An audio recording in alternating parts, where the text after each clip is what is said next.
আসসালামু আলাইকুম গাইস, কেমন আছেন? আই হোপ সকলেই ভালো আছেন। তো আজকে আমি নতুন একটা ব্লগ ভিডিও নিয়ে আপনাদের সামনে হাজির হলাম। তো আপনারা দেখতে পাচ্ছেন স্ক্রিনে যে একটা মানুষ রাস্তার সাইডে শুয়ে আছে এবং দেখেন যে অনেকগুলা মানুষ ভিড় জমাইছে।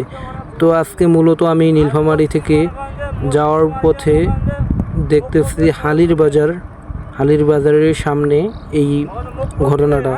তো এই ঘটনাটা মূল উদ্দেশ্য হলো যে একজন ছিনতাইকারী, এই মানুষটা একজন রিক্সা চালক বা ভ্যান চালক, একজন ছিনতাইকারী বা কয়েকজন ছিনতাইকারী এসে তার রিক্সা বা ভ্যানটাকে ছিনতাই করে নিয়েছে এবং এই মানুষটাকে বা রিক্সা চালক বা ড্রাইভারকে মেডিসিন খাওয়াইছে।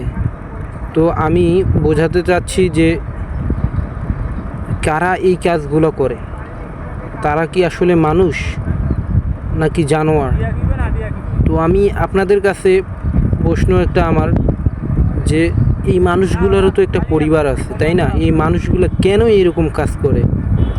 আচ্ছা, একটা মানুষের পরিবার বা মানুষটার যে ড্রাইভারকে মেডিসিন খাওয়া হয়েছে, ওই মানুষটা মনে করো রিক্সা চালে, তার পরিবারের জীবিকা নির্বাহ করে, এবং ওই মানুষটাকে মেডিসিন খাওয়ার পর বা মেডিসিন নাকে দেওয়ার পর যে তার রিক্সাটা বা ভ্যানটা নিয়ে গেল, সে কি কাজটা ভালো করলো?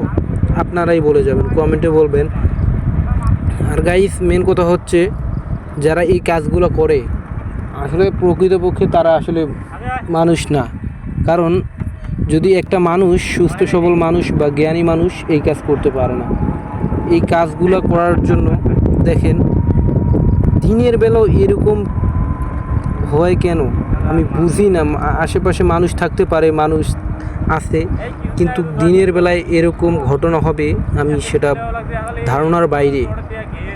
কারণ আমি যখন নীলফামারী থেকে যাওয়ার পথে দেখি যে রাস্তার সাইডে এরকম একটা অবস্থা, তো রাস্তার সাইডে যে অনেকগুলা মানুষ ভিড় জমাইছে, তো মানুষটা যে ঘুমে আছে, তো মানুষটার মাথায় পানি দিচ্ছে অনেকেই, বা অনেকেই চোখে পানি দিচ্ছে, মাথায় পানি দিচ্ছে, কিন্তু মানুষটা এমন ঘুম গেছে সেটা সে বুঝতে পারতেছে না।